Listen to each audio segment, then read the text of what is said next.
Hi there, I'm Evan Troxel. Welcome to my podcast about how technology is changing the architectural profession.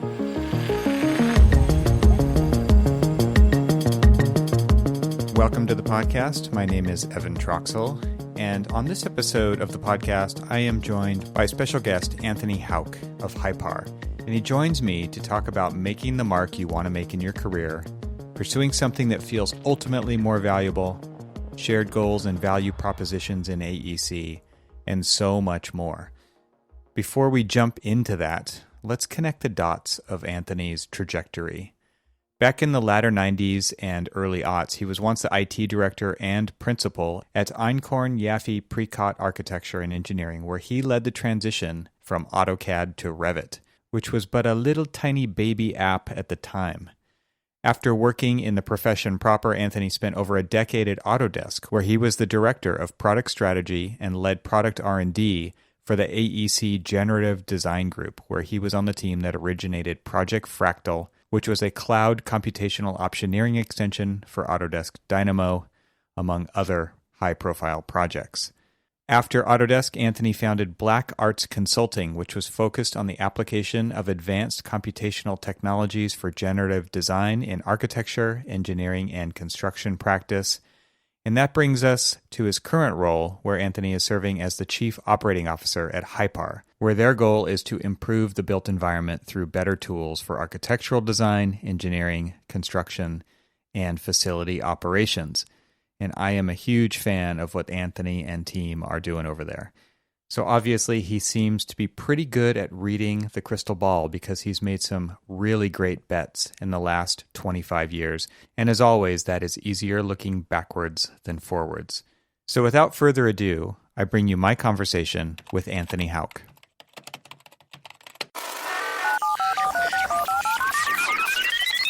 How are you doing? Oh, not too bad. Got your business suit on, just like me, the black t-shirt. Yeah, I was I listened to your conversation with Brian Ringley. It's a little lost on the audio audience, but I'll say I brought a couple of different coffee cups as part of the shout out. So my personalized RTC mug. So shout out to personalized. Right. Nice. And then I thought, maybe I would just steadily keep picking up the Billionaire Tears mug. That's awesome. And then I just got this wonderful thing from my father-in-law for Christmas. He gave me 4 of these mugs, which are impossible to understand. I have those. Do you have them? Calamity Oh my God! Wear. The Calamity Wear mugs. They're amazing. Yeah, for folks who are listening, these are the Things Could Be Worse mugs, and they look from far away like these beautiful, Chinese mugs, but the design on them is all about various calamities befalling the town, like zombie poodles and robots. I'll put a link to it. I'll put a link to that in the show notes because, yeah, you really have to get up close to appreciate the different calamities that are presented on the mug. And it is one of those things, exactly, like from far away, it's like, oh, that just looks like a really nice, finely detailed mug that you've seen a bunch of. And then you get up close and you're like, wait, is that a UFO? Is that a sea monster? And it's really fun. I got no setup from my father-in-law for this, and he just dropped it off. And so I opened it up and I'm like, what an odd gift. Like, what? Oh. Yeah. My wife got them for my birthday one year. Yeah. Oh, brilliant. Fantastic. And what's funny is we've had people over, not recently, I'll say, but to notice what they are and know exactly what they were as well. So these things do have kind of a reach beyond what I would expect them to have. So pretty cool. Like an underground devotee. Yes. Constituency. It's great. Yeah. I wish I'd known about them before, but what was a nice Christmas surprise. That's awesome. So you showed your RTC mug. I'm trying to think, the last time that I saw you in person was probably in Seattle. That sounds probably correct. At the Hypar lab class that you and Ian put together, where you were frantically running around helping people. Yeah, that was the class where everything went south on us, isn't it? Yeah, and interesting anecdote about that for folks who weren't there or didn't hear about it. RTC, or in this case, Built, had centralized all their desktops onto servers. Right. And one of the 4 servers went down and took about two classrooms, I think, at the time with us. And we didn't bring it down. It was actually the class next door. And Ian was teaching the class, and I basically strode up to the podium, replaced his laptop with mine that had everything ready to go, plugged everything back in, and we kept going. And I think you had to hotspot off your phone, if I'm not mistaken. Yeah, yes, and then the internet failed. And so I walked up front with my phone with a hotspot and plugged that laptop in, and we kept going. And the funny thing was, for folks who haven't spoken at that conference, there's always all the speakers get together at the end and talk about how the conference went with the conference management. And we actually got kind of cited as the never say die class because we just kept throwing more and more devices up there to keep going. Nobody ever threw their hands up in the air and said, I give up. Nobody said that. I mean, it was just like, okay, here's a problem. Here's a solution. Here's another problem. Here's another solution. Yeah. Well, it's just, after you've done these things for a number of years, like you've just seen it all go wrong. I was actually at a data conference, nothing to do with AEC directly, but I was at a data science conference once, and somebody had all their slides, up on the cloud and couldn't connect. And there's literally a room of like 800 people waiting for this guy to start, and he doesn't know what to do. And I did the same trick. I took my phone up there and I connected it to him so he could do his whole presentation. Isn't it interesting how cell networks are more reliable than Wi-Fi? And when you really know you need something, you turn Wi-Fi off on your device and you connect to the cell network. Yeah. Who saw that coming? Like that is a giant flip that I think most people don't appreciate or really recognize as like, yeah, if you really want something fast and you want it now, or maybe you're in that weird location or something technically went wrong in the space that you're in, it's like, yeah, turn your Wi-Fi off, connect over the cell network, and you're going to get what you need. I mean, it's insane, right? Yeah. But, like given the choice, if it had to be either or, like I appreciate the high reliability of the cell network. It's actually amazing that and I can't even really fathom how cobwebbed together that probably actually is, and yet it still works, right? And it works reliably. Well, you hear the old stories from AT&T when it was still Ma Bell, right? Long, probably before some of the birth dates of some of our listeners, but that from inside AT&T, people were always surprised, like if they would pick up a receiver and hear a dial tone. Probably most people don't even know what the dial tone is anymore, but but yeah, the engineers who are always keeping it running with the chewing gum and baling wire. Yep. I just had a video in a YouTube. It was a talk that I gave to AIA Palm Beach. I put it on YouTube just last week. And I have in there a video of these parents who say, okay, kids, pull the box off. Underneath it is something you've never seen before. It's a rotary phone.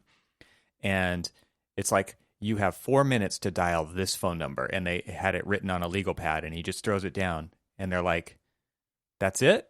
And he's like, yep, that's it. And it is a comedy of errors, right? Because nobody knows what a dial tone is. And it's funny because like even 3/4 of the way through the 4-minute video, the mom is like, you pick it up, you hear the dial tone, right? And I'm just like thinking, those kids have no clue what that even is. But even their mom is there with this embedded knowledge. It's like everybody knows what that is, and they didn't. And so I kind of started to relate that back to the way tech is changing architecture, right, and how there's a lot of this embedded knowledge by people who've been in the business for a really long time and just have these knowns because they're well ingrained.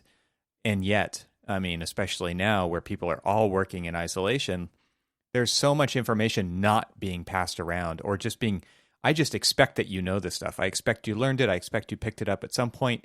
But the fact is they didn't, right? And so I really feel like there's a lot of discontinuity happening right now. It's just like there's so much knowledge transfer not happening because We're just not in offices where people can overhear stuff like this that is just kind of floating around all the time inside the office. Yeah, and it's that we're not all in the office right now, coming at the same time where so many people are retiring out of the industry, is going to be kind of a double whammy on us, worse, I think, than we experienced after the 2008 economic downturn. Right. Because, of course, anybody who's in the professions knows that we opened up a big demographic hole in the profession when a lot of people left because it wasn't the work and they never came back. Right. Yep. And it's going to happen again. And so, Phil Bernstein, to, do more, shout outs to friends, he has written about this in his book, Architecture, Design, Data. Mm-hmm. And one of the things he was talking about was that it took, I think, about 10 years for billings to come back to the pre-2008 levels, but they came back with 15% fewer people involved in the profession. So, of course, it's in the interest of all of us people in the automation game to say, oh, that must have been, Revit or whatever, or some form of automation that was getting firms back to that level with fewer people. That may or may not be true. But that's going to happen again, mm-hmm. right? I mean, because one thing that I observed after the last downturn that I'm really so far have yet to see disproved is the need for design and construction and engineering, all that seems to be, let's call it a constant. Mm-hmm. And what happens in economic downturns is that need doesn't go away, it just gets deferred. And so we saw that coming out of the last recession, where there was all this pent up demand and nobody could keep up afterwards. And then there was just this enormous amount of work that suddenly got released and persisted until recently, right? And I believe that demand is building up again, and we're going to end up responding to it probably with fewer trained people, both losing them at the upper end because they're retiring, or losing them at the lower end because people don't see an opportunity in the field. And what do we do? And it's not a question that has one answer, right? It's a constellation of answers you have to bring to bear on that. Yeah, so I'm starting to see an inroads into a topic here, and it has to do with Hypar and codifying expertise. Although I think the kind of expertise that you're talking about right now is not necessarily the kind of thing that you would encode in a Hypar function, but there are many other stars in this constellation where people are looking at those types of things, like upcodes, for instance. Right. Where you can codify knowledge of the built environment in lots of different places. And I think what this, to me, kind of is pointing back to the deficiency of knowledge capture within AEC and transference of that intentionally to the younger generations, so that, and I think this also ties into Hypar, this idea of not having to start from scratch again. Why aren't we better at doing that? Why aren't we better at capturing knowledge so that the next generation is in a better off starting position when it comes to launching their career, launching the next project, building a better business, building a different business, potentially, right? There's a lot to kind of pick apart and go after there, I think. Yeah, and this is kind of the thing, way back when dinosaurs roamed the earth, and I was working for a firm called Einhorn Yaffe Prescott, kind of as the sort of main tech jockey before I became the IT director. I got a call from our CEO at the time who said, there's this company out here in Boston named Charles River Software, and they're working on this thing, and I think you should really look at it. And I said, well, Cal, if they've got anything good, Autodesk is going to buy them. And so, but I'll be happy to look at it. And I looked at it, and literally within 10 minutes of working with it, I thought, someday this thing is going to tell me when I violated local building code. Someday. And 20 years later, right. I still don't have that. Right. And finally drove me to the point of desperation, right? Felt like I had to start my own company, which, as you know, anybody who like dropped in at, I think probably the very last public panel I did knows, I never ever wanted to start my own company. But eventually you sort of run out of alternatives on trying to realize a vision. Yeah, and I mean that's another attitude that we see a lot in, and I'm sure it's not limited to AEC, but somebody else is going to do that, right? I mean, it's very much I'm going to continue to do what I do because, comfort, because expertise, because of all these things. But I think a lot of times if you don't have that motivation yourself, you're just thinking somebody else will probably take care of that, and that's a majority of people. Yeah, and I'll have to say, like, I was sitting in that majority of people, Sure. and Yeah. then there were certain problems that I kept running into as an IT director. First among them was, gee, I'd really like to use Revit to collaborate with one of our other offices. Uh-huh. And when it didn't seem that answer was going to be forthcoming from Autodesk, I joined Autodesk. and then started the Revit server project, and that eventually turned into collaboration for Revit, which became whatever it is today, BIM 360 collaboration, or whatever The they name changes all the time, right? Yeah, but we all know what it is, right? It's right. Let's use Revit together in remote locations, which I'm sure that's gotten a workout. So it's gratifying to see that happen, but it just seems that sometimes you can't just wait, right? You have to, and I think that we're seeing that around the AEC industry right now, and I won't credit any particular factor for pushing this, but clearly a combination of factors have caused a number of people to begin startups inside AEC, because we just saw this kind of explosion of them in the last 5 years. Yeah. And there are many factors, but I think we're all feeling this evolutionary pressure, let's call it, to move our whole industry into something new. Nobody's really sure exactly what that is. Obviously, at Hypar, we're hoping to be an important part of it. But part of the premise of our company is that we don't want to be it. Mm-hmm. And I think that's something that comes out of the software community generally. People in the software industry generally try to build on each other's success. Yeah. There's usually a tighter and more rapid focus these days on what the actual differentiating value in your company is. And then you go and try to assemble the rest of the things you need from other sources. And I think that's a very healthy impulse. And the thing is, we have the genes for that in AEC. That's how we operate, but it's just a much slower pace, right? But we don't have, or it's the rare firm, like, you can look at your AE Coms and your Halliburtons and whatever, who have all the vertical expertise in-house to do anything you want. Right.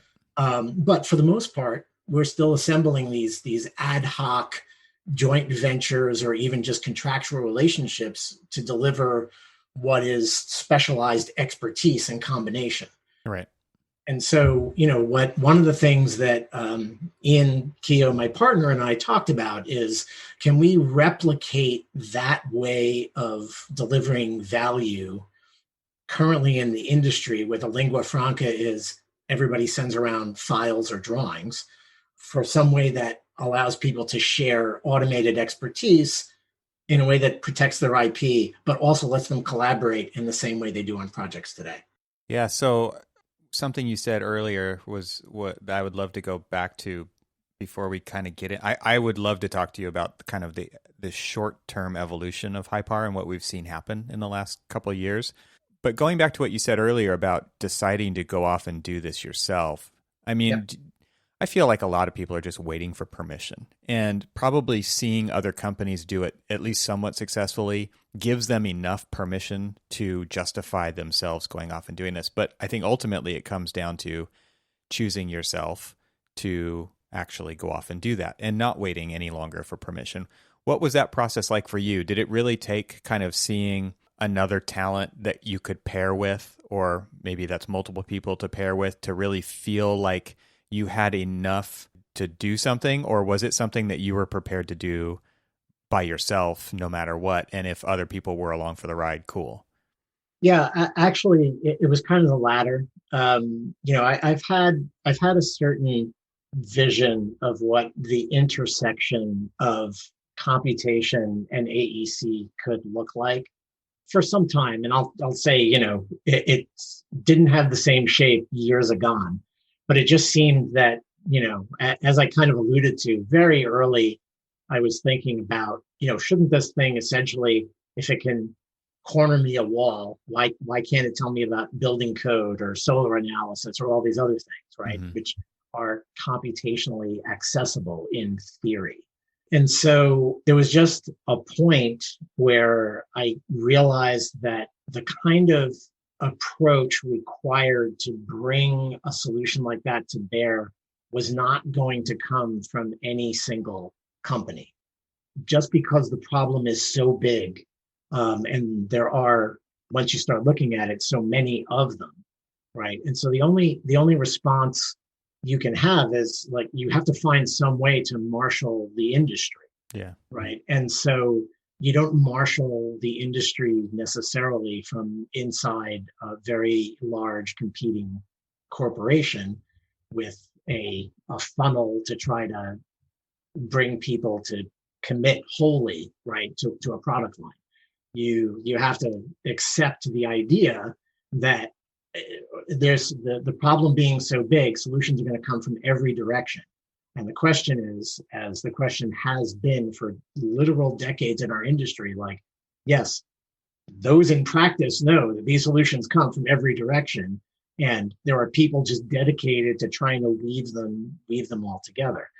And so, for me, as I said, never really wanted to start a business, but I wanted to realize a vision. And frankly, for the younger listeners, who will probably be almost all of them at this point, you look at your career and you're like, there are so many working years I have left, and the idea is very big and is going to take some time.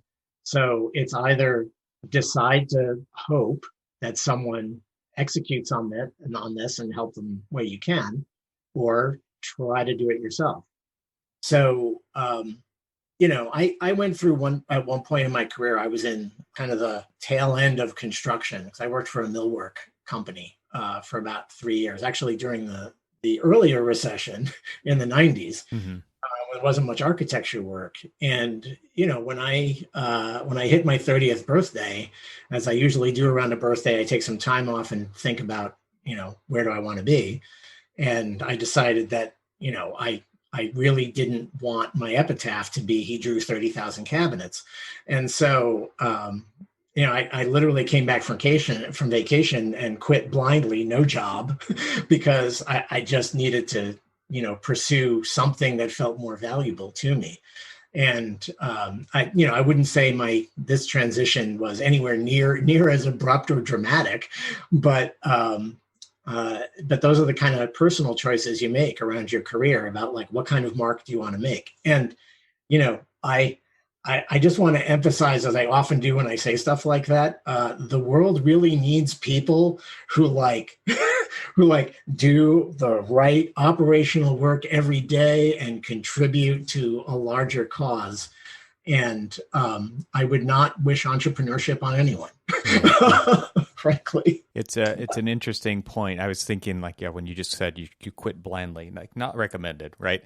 It is not for everybody, and I think it does lead to a lot of startups. It leads to a lot of failed startups, whether that's architecture or technology or whatever. I mean, it doesn't really matter. A lot of times there's kind of that disenfranchisement with the establishment that leads to, I can do this better. But what you don't realize is all the things that you don't do, right? That everybody else is doing because they're really good at it and because they love it. And then therefore you get to focus on the things that you can do really well and the things that you love. It is a much different road. It's a much different path to forge, right? Having to kind of start this up and do it all yourself, or find the right people to do it with you over the long haul. Yeah, and that's the thing. My inclination is always, look around for the organization that's, close to what you're trying to accomplish, and then, try to shape the course toward the goal you see, right?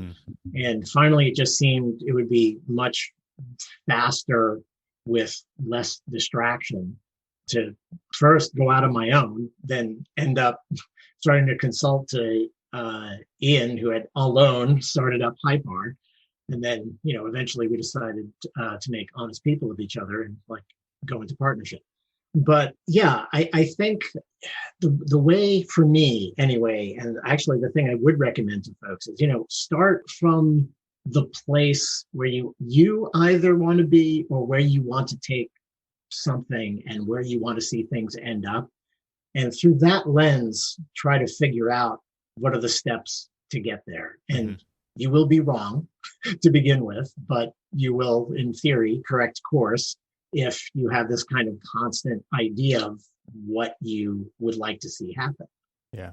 Well, and now, I mean, honestly, you and Ian and Matt and Andrew and Tyler and, et cetera, you guys you're building a team of people who do have a vision, and you are attracting, I think Ian said it one day, we're not just building a team, we're building the team.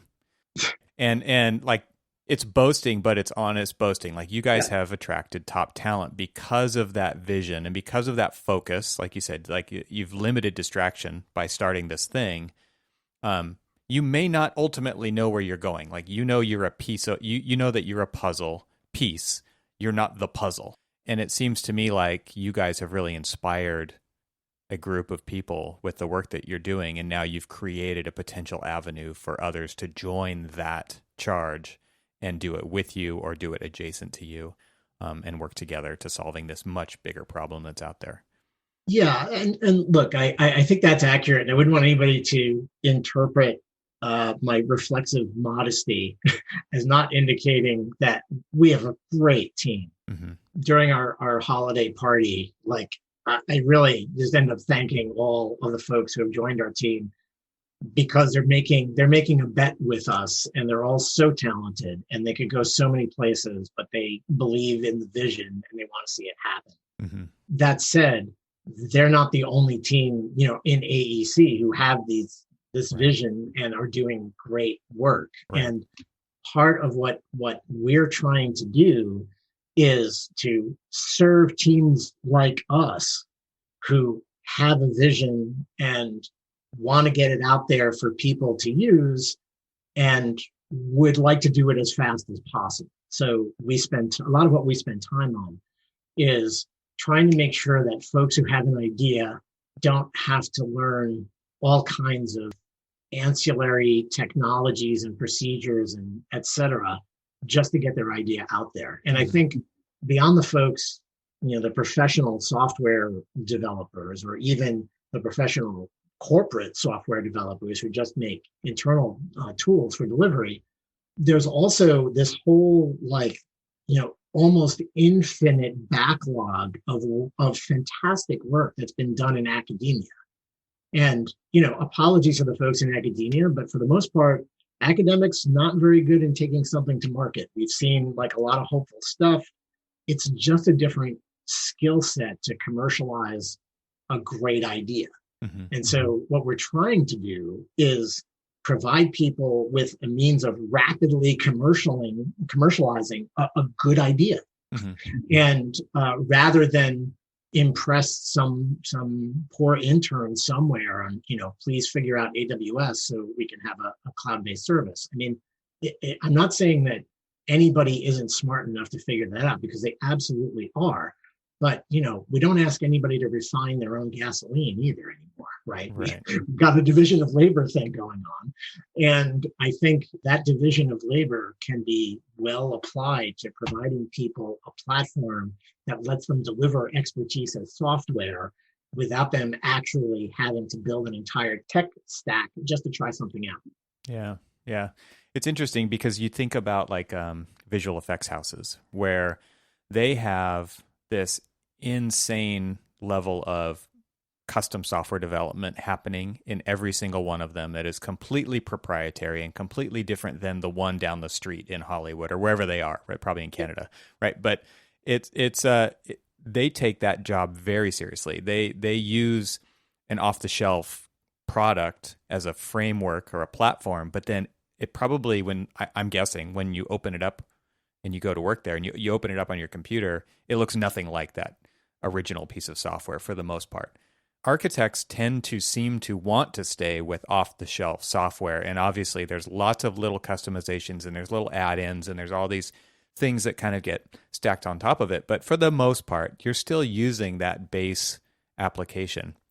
Do you feel like, I mean, I'm just guessing that one of the reasons that you guys really started Hypar was because it's like, this thing's been around, like you said, for 20 plus years. You were there in the beginning for the most part. At some point, it becomes like so many Band-Aids on top of Band-Aids with that old code base that it's like, what we actually need to go out to the side. We need to start a new thing, and we need to be able to move a lot faster. And you talked about architecture AEC moving slowly earlier. I mean, is that a big driver? Is just like the speed at which and the urgency, or is it something else? I guess a couple of thoughts. Yeah. There's been a lot of press over the years about like old code bases and how they are necessarily difficult to bring forward into new paradigms. And to a degree, that's true. I will say, with the inside knowledge that I have, that the Revit team invested enormous amounts of resources in replacing fundamental systems inside Revit. Graphic system was replaced at least twice, for example, and a lot of work. So software companies do make these investments to keep things relevant. There's been an enormous amount of work, and I only choose Autodesk examples because I have kind of direct experience with them. Yeah. But I know every software company is doing this, where they sort of look at their code base and they invest in keeping it current and highly maintainable because it's in their interest to do so. However, I'll also say that, when a whole bunch of new technologies comes along and becomes practical to employ, it is not the easiest thing in the world to try to adopt those into an existing code base. So to your point, when you start out with this idea of cloud computation and you have to do everything yourself, and to the point where companies build their own data centers and figured out how to manage data centers so they could do 27 steps later deliver a piece of software, to today when a lot of things we can do with off the shelf. And I'll just say, as much as possible, Hypar is off the shelf software, and a lot of what we're doing is putting those in a certain combination that is helpful for AEC. There's a point at which you can't take the old software easily into a new environment. Right. But that's not to say that the old environment isn't also isn't valuable. I don't, for example, I don't think, and so many years later, that Carl Bass would mind me relating this, but early on when Autodesk talked about where we need to really move to the cloud strategically, I asked him, and it was in one of those big, presentations where the executives get everybody kind of, up to date on things. And I asked him, well, do you see us entirely abandoning the desktop? And his answer was to pull his phone out of his pocket and say, I walk around with more computation power than took astronauts to the moon. Why would I ever abandon this? And so, that's when I knew that even as an IT director way back when, I had this idea that there should be this thing that I started calling ubiquitous computing. Then IBM came along and called it grid computing, and everybody had different names for it. But essentially, what we see on the internet now, right? There's a lot of local computation that happens for high interactive stuff, and a lot of interaction is shunted up to the cloud for more lazy processes that might need more computational power or different kinds of parallelization, collaboration, you name it, right? And so we're just a little bit along that transformation. But if you want to take advantage of that, the best way, if you can afford it, is to look at the available technologies and then try to create a system around what's there. Now, for example, if I were to go science fiction here, like if 10 years from now, let's say there's DNA computing, right? It's not going to be the easiest thing to take our software that as exists now and transport it onto a DNA storage and computation environment. We'll have to reassess, right? Mm-hmm. But I think, the history of technology you've always seen is we don't really abandon stuff. It's very, very rare. We actually just add to it. I can still buy a kerosene lamp, and it is useful in certain contexts. Yeah. That use hasn't vanished. So I think we're always going to see this kind of adaptation, but we're also going to see past technology being allocated to what it's really good at, while newer technologies are allocated to maybe things we don't actually apply technology to yet. To kind of harken back to, for example, Brian's work at Boston Dynamics, humans walk around to check out a site to see whether progress is happening in an appropriate fashion. They're talking about automating that. That's just not something we would have considered a human, an activity you could exclude humans from. Right. And now we're thinking about maybe there's a way to do that. Mm-hmm. So I think it's not as cut and dried as, I've got an old code base and, it doesn't really adapt very well. I think software that exists often does a very good job to what it was meant to do. But the question always is, what is software not doing that is becoming practical to do?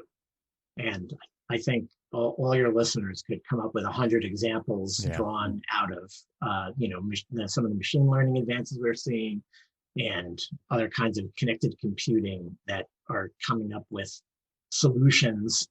I think probably the protein folding problem, which was kind of a combination crowdsourcing and computation problem that was solved a few years ago, would be one of those examples. If people aren't familiar with this, you can fold proteins all kinds of different ways, and if you fold a protein right, it actually can turn into a good drug to attack some kind of illness. Mm.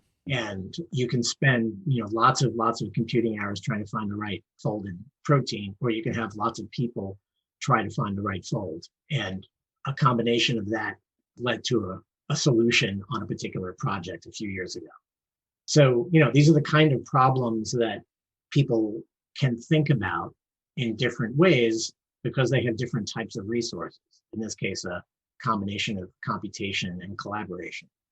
And so, to draw that back up to what we're doing inside Hypar, we see the same opportunity, right? We see there's an opportunity to enhance decisions people are trying to make about buildings with a combination of computation, contribution from the whole industry towards some sort of computation to solve a problem, but also collaboration, because there's many opportunities to have people weigh in on these kind of generative design environments in a way that adds those human gestures on top of a computational solution and actually combines the two.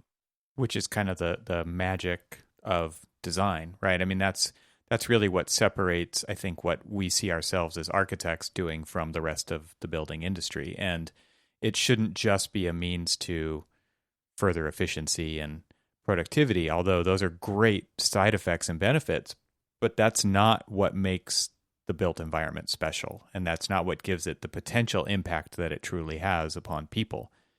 Yeah. And one of the things I've noticed, folks listening may know that I was originally trained as an architect and worked as one for a while. I think actually the architecture profession undervalues itself in a very key way, because a lot of what we see what firms do, or at least the kind of practical business effect, is it's almost like they're just selling highly skilled labor. And I think that undersells the value of the profession. because really what you're doing, at least in my experience in architecture, is you are discovering and codifying a value system that is surrounding the project you have been asked to deliver. And you see this when you sit down with clients and they have an idea of what they want, but they don't really know necessarily what that means or even whether they should want it. Right. So I think what a lot of architects do, and it's the set of soft skills that I think unfortunately are very undervalued in business in general, is to construct this metaphorical edifice of what is valuable within this project amid all the stakeholders in that project. And that includes the architects themselves. Mm-hmm. And so when you have a successful project, the occupants feel as if a value system has been instantiated successfully. Mm-hmm. Whatever that value system is. I mean, it can be something as simple as we need to move, 150 cars every hour through this Starbucks window. But these are all values, right? And so I think, the design professions in general, and architects in particular, have this very difficult and, when successful, like truly magical task of turning a value system into a physical artifact that's going to stand there for 50 to 100 plus years, mm-hmm. and is kind of a monument to how people thought about a particular project at one time. Right. And I just think it's a shame that people forget that, because I think that's why we all got involved in the building industry. Really, we had these ideas about what buildings could be, and we'd like to see them happen. And so we take on these different methodologies of trying to get there. It is interesting, and to kind of illustrate that, one of those points earlier, a story that I've heard a few times within our company is that a large healthcare provider came with, this program for an entirely new tower, and they needed X number of this kind of space and Y number of that kind of space, and et cetera, et cetera. And they said, well, let's take a look at your data. And we have various simulation and, spreadsheets and all the things that we use as tools to basically analyze, the data and vet it. Say, because like you said, like sometimes they're asking for something and they actually don't even know if they need it. It's kind of of course we need this shiny new thing. Of course we do, right? Because it's better than the other thing that we have. And usually it's in response to the thing that they already have. It's exactly the opposite of what we have. That's what we need. And after the analysis happened, they actually said, well, what you think you need is not what you need at all. You do not need a new building. You need to move like these walls in this existing building that you have. That's it. Yeah. So the answer, first of all, can't always be a building, right? And it shouldn't be. That wouldn't be the right thing to do. But to challenge those assumptions and to ask the right questions, and again, like bringing this back to the value proposition of what architects can do is they go from this really amorphous, and I talked about this with Reg Prentice in a previous episode as well, of going from uncertainty to certainty. Yep. And that is not an easy task. And that is what we are trained to do. And through that set of decision-making processes that are sometimes in series, sometimes in parallel, sometimes linked to each other in really weird ways, and one change over here drives three changes over there, but ultimately you get to the end, and it's not easy to figure out how you got there. Right. But you come up with this solution that it is extremely valuable. And I think the downside that we see is people spend 90% of their time, probably more now, in buildings, and it's just backdrop. It's just background, right? It doesn't feel special in most cases, right? Mm-hmm. And so that, I think, is why often it is forgotten about what it actually takes to make something like that happen. It's just kind of, it's like that teenager with, who just is very, they want what they want because that's what they want, and they're just entitled about it. And everybody just kind of has these entitled expectations about what these spaces are going to do for us, and they don't treat them as the special things that they are. And that is very hard for architects to ever get that point across, because there's so much bad stuff out there too, right? So you're fighting against that as well. Yeah, I mean, one thing that happened when Autodesk moved down into Seaport from Waltham, of course, that would be the third office I had occupied in Autodesk Boston area. And one change that happened is we noticed when we got into the new office, there were no wastebaskets by the desks, and there was a lot of kind of muttering of aesthetics, no wastebaskets. Our office went through this exact same scenario. It's hilarious. And of course, what there were these kind of centralized dustbins, places. And then I noticed after maybe 3 weeks or so of going to the office every day that every time I had to throw something out, I'd go over to one of the waste bins and, throw it in. And then I'd have a conversation with somebody else who was throwing something away in the waste bin or getting coffee nearby or something like that. And I realized this was an architectural choice that was for a very specific purpose. Right. To get people collaborating in the hallways by making them get up from their desks in, frankly, a sector full of introverted people.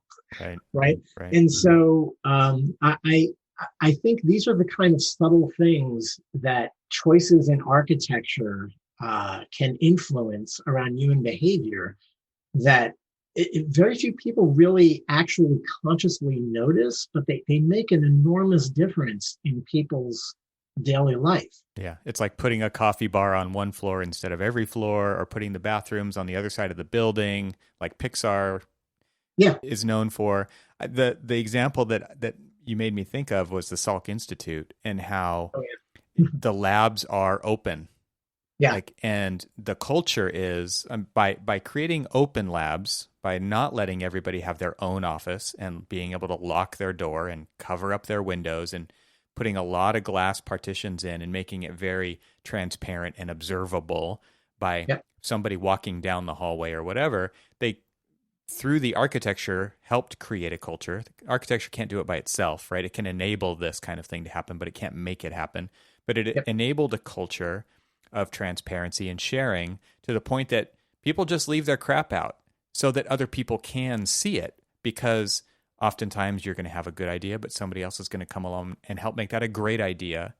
And it's a really interesting kind of success story, at least the way it's told by the docents at the Salk Institute, of that culture that they have there that you don't find at many other labs, which is enabled by the architecture, and not just by Louis Kahn, who designed it, but by Jonas Salk and their collaboration together, and realizing that value that the architecture could bring to that environment to help solve the biggest problems, knowing that individual pockets of brilliance are, very hard to find, rather than, like this kind of collective of scientists who are all at the top in their field, having the opportunity to take in and see and, let their subconscious mind work on something they might not even be fully aware of working on, just because they saw it walking through the hallway, and come up with amazing solutions.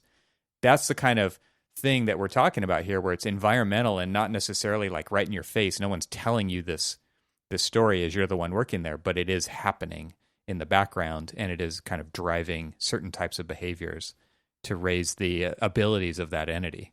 Yeah, one of my favorite stories similar to that is kind of on the other end of the spectrum of the sort of undesigned environment.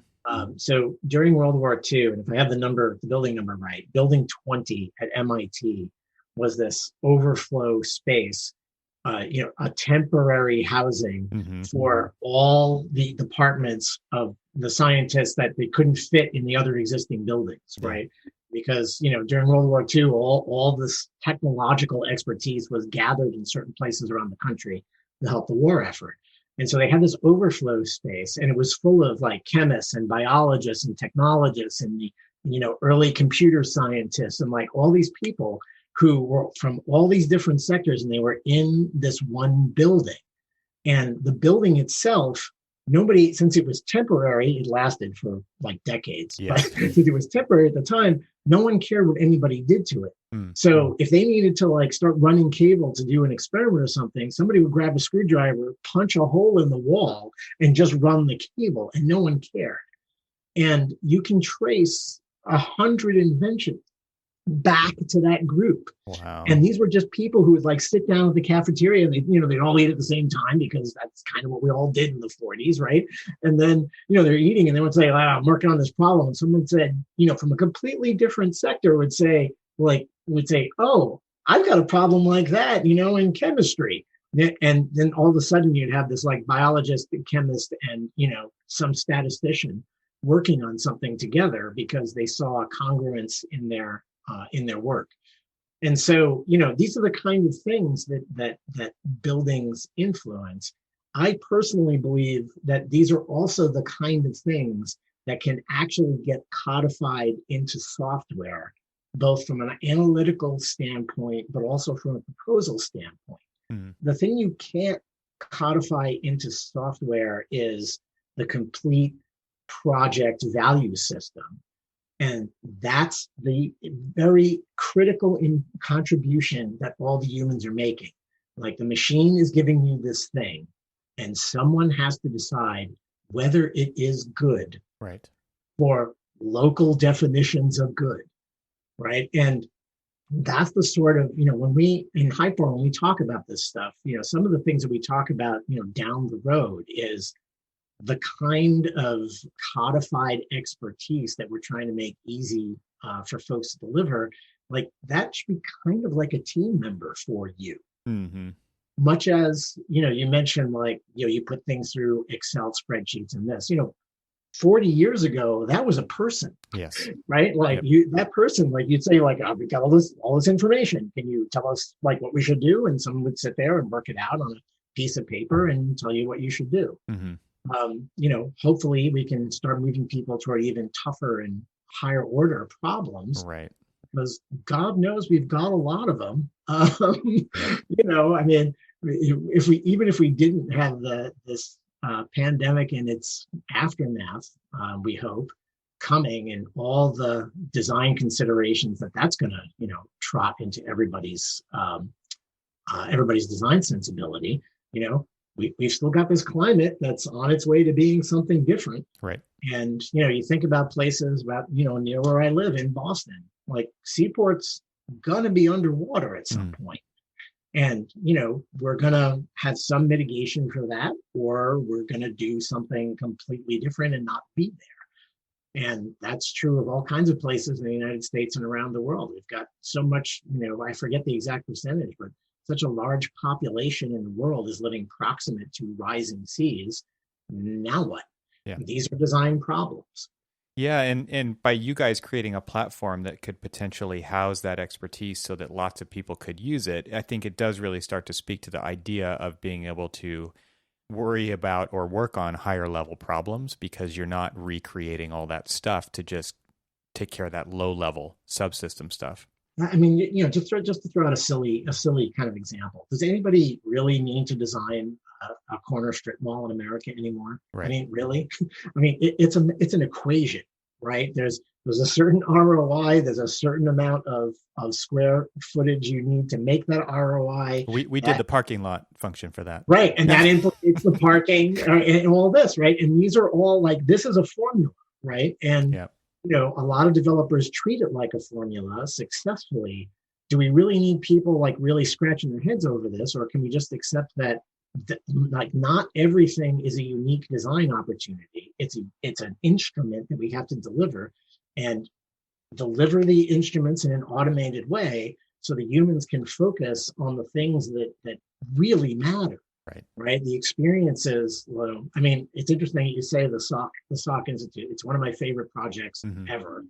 Right. And you can see like there's an order of magnitude improved experience in that project than there is in other similar institutions. There just is. And I don't even know exactly what it is or how to describe it. Intangible. But it feels better.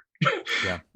And like, wouldn't it be great if the humans could focus on stuff to make each other feel better and be more successful than blowing a lot of design time on solved problems? Yeah, absolutely. So, what are you guys seeing at Hypar from the way that you're now assembling a team of expertise to Yeah. deliver on that kind of ability, to give that ability to architects and people in AEC beyond architects, obviously? I know you guys, for the most part, started out as architects, but the problem is bigger than just architects. Architects are a piece of the timeline, they're not the entire timeline of projects. Obviously, there's owners involved, there's contractors involved, and all that stuff. So, how are you guys assembling the team, and what are you excited about with the team that you have assembled to really start to deliver upon these ideas that we're talking about? I'd have to say, you mentioned earlier that we sort of attracted a certain team to the company, and I think that's probably the most important shared characteristic of everybody. They share the vision. Like there really isn't a divergent idea of what we think the future could look like. And of course, as any company we'll have constant discussions about what's the best thing to do first and what's the best methodology to get there. But the goal is shared. And one of the choices we made, Ian and I, before we hired anybody, because we got a lot of advice when we started the company, and people are like, well, just outsource everything, hire a team in Singapore or Eastern Europe or somebody, and just give them things to do, and they'll do them, and you'll get to a product. We wanted to go a different way, and we wanted to assemble a team that actually came out of the professions, because we don't want to be the sole carriers of the vision, and we wanted that intersection of people who were technically inclined but really had their roots in trying to deliver real projects for real people. And it saves, I think it saves a lot of mental effort for everybody, because we're all coming out of the professions, and we all have a kind of feel for what the problems are and how they can be approached. So I think there's not a lot of sitting down and explaining the profession. In fact, there's zero of that, right? And so, what we find exciting about the team, it is that special intersection. And I guess it's three things: it's experience in the profession, it's the technical inclination, and it's the shared vision. Mm. And that's how we find people, really, much more than just putting out a call for, we need somebody with this specification. Right. Yeah, it's fantastic to see how your team has developed, especially even just in the last year. I think at the last Autodesk University, a little over a year ago, you guys had a little booth there. It was the three of you. It was you and Ian and Matt, right? Yep. That was it. And now your team has grown at least doubled, if not more, right? More. Yeah, we have 8 people now, including Ian and I. So yes. So what are the things that, I mean, maybe just to wrap up here, what are the things that you guys are most excited about in 2021 around what you're doing at Hypar for the AEC industry? I would say, hands down, the thing I'm most excited about actually came out of Andrew Hume, and some people know, kind of pushing us in this direction. We haven't released it yet, but we have a framework where you can not only generate a solution, but you can intervene manually into that solution and then have everything kind of catch up around it, and still in an automated fashion while retaining your intervention. Nice. And we're super excited about that, because we had a lot of conversations about, can you, the old joke is like, oh, I'll push a button and I get a building, right? That goes all the way back to CAD, right? You guys are two CAD guys, right? But what we know is that you can't ever capture everything you want to do in all your equations and logic, right? There's always some way you want to intervene to improve, again, because you can't capture that value system entirely, right? You have to have a person there.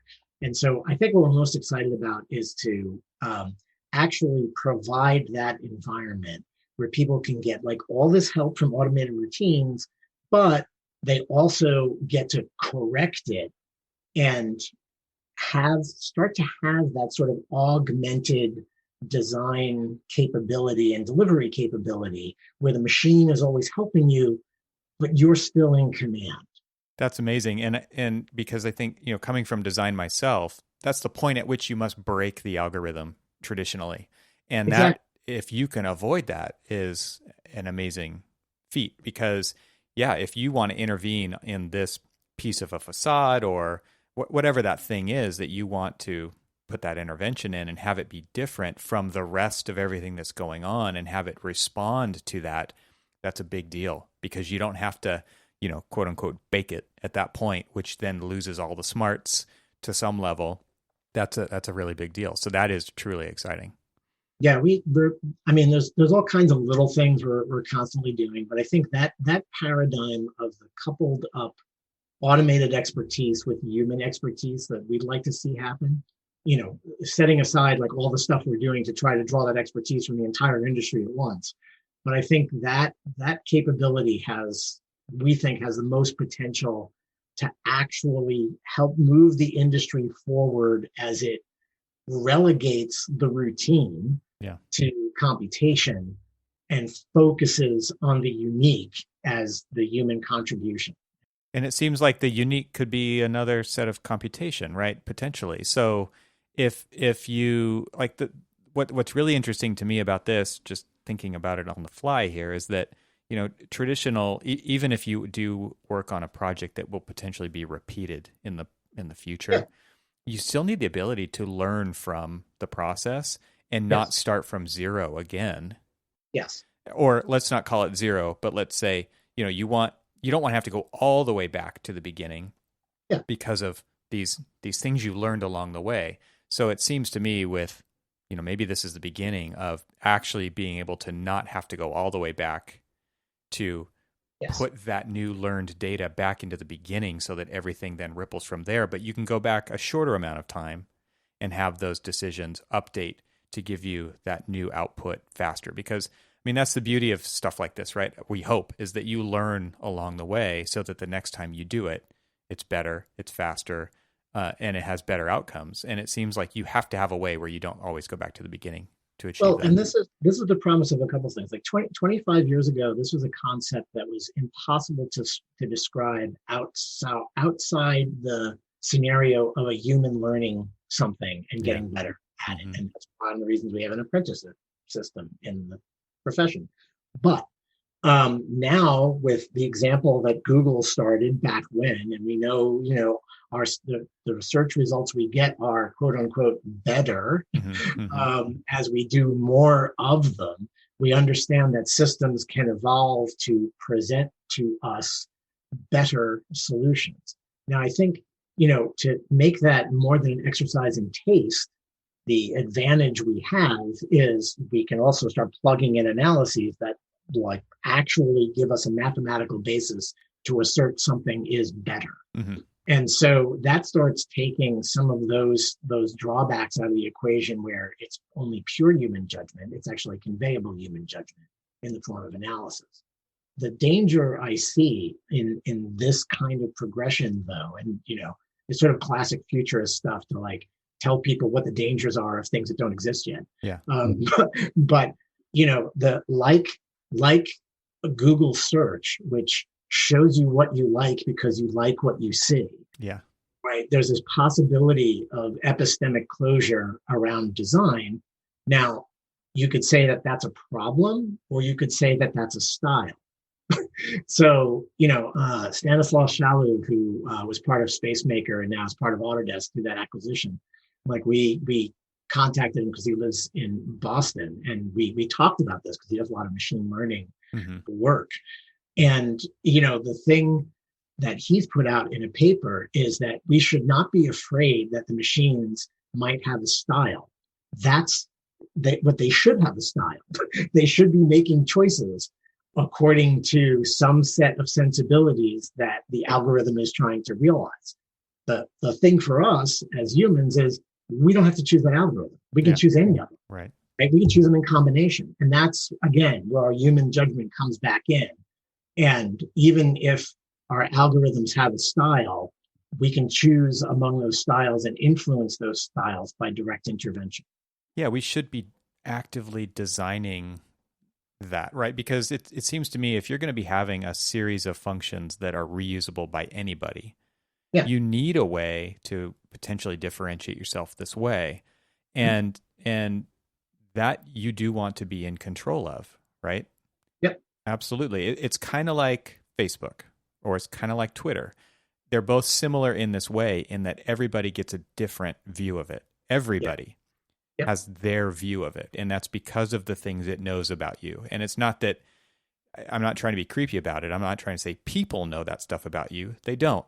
Facebook knows that stuff about you. And in this case, I'm not equating Facebook with people. I'm just equating it as like, it is the AI in this case, right? It's this thing that has put all these other things together to spit out something custom for you. And that is a good side effect of that in many, at least some of the research shows, right? In that it is customized for you to be the most effective for you. In other words, it's not trying to show you stuff that you don't want, right?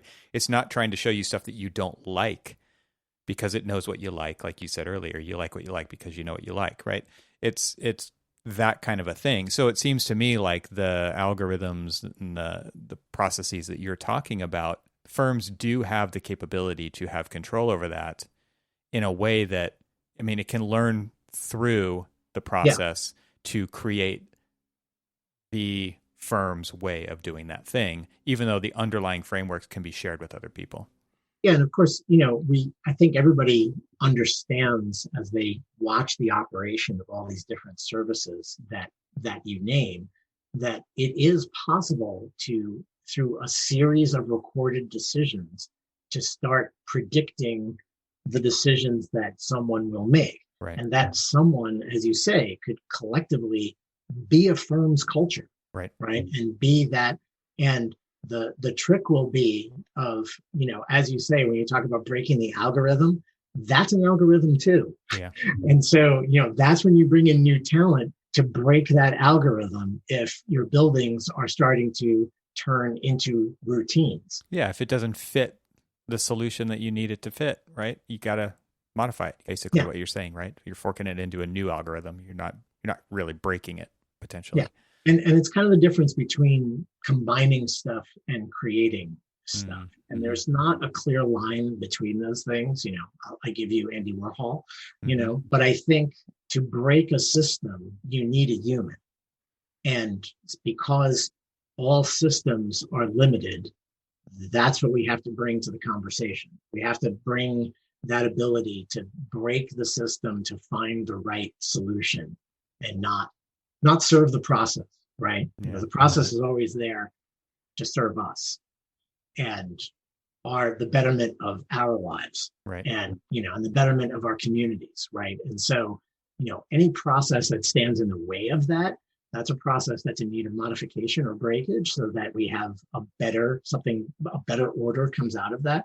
And it's this idea of punctuated equilibrium, right? You have this thing that kind of goes along and it's fine and it's working and it's stamping out your corner mall, and then all of a sudden cars get smaller, or everybody rides bicycles now, or whatever it is. And it's just like these solutions are just not worthwhile. And that algorithm is never going to understand that. Right.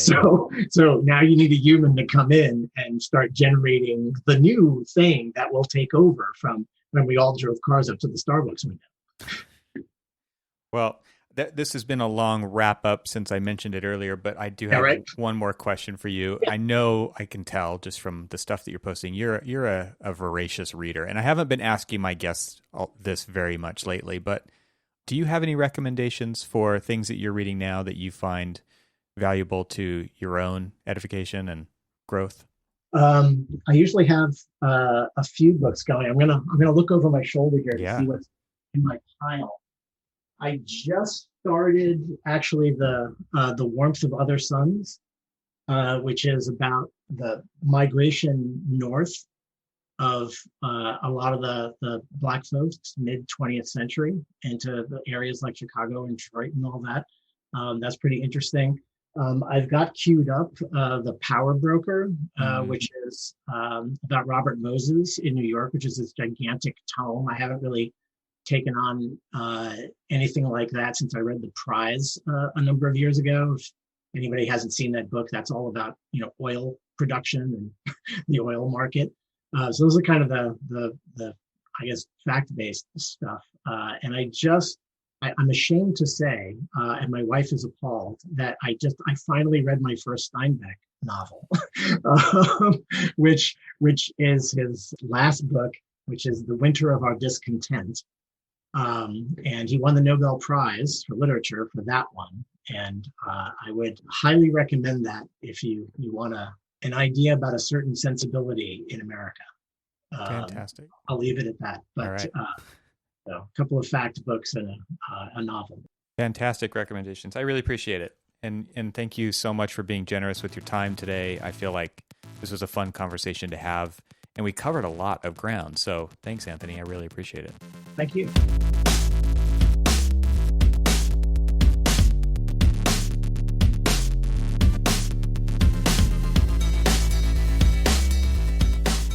Thanks for hanging out with us today. This show is part of the Gable Media Podcast Network. You can see all the shows at gablemedia.com. That's GABLMEDIA.com.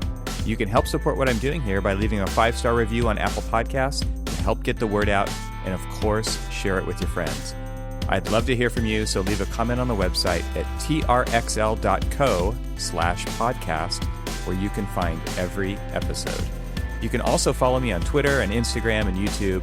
Just search for E. Troxel. Talk to you soon.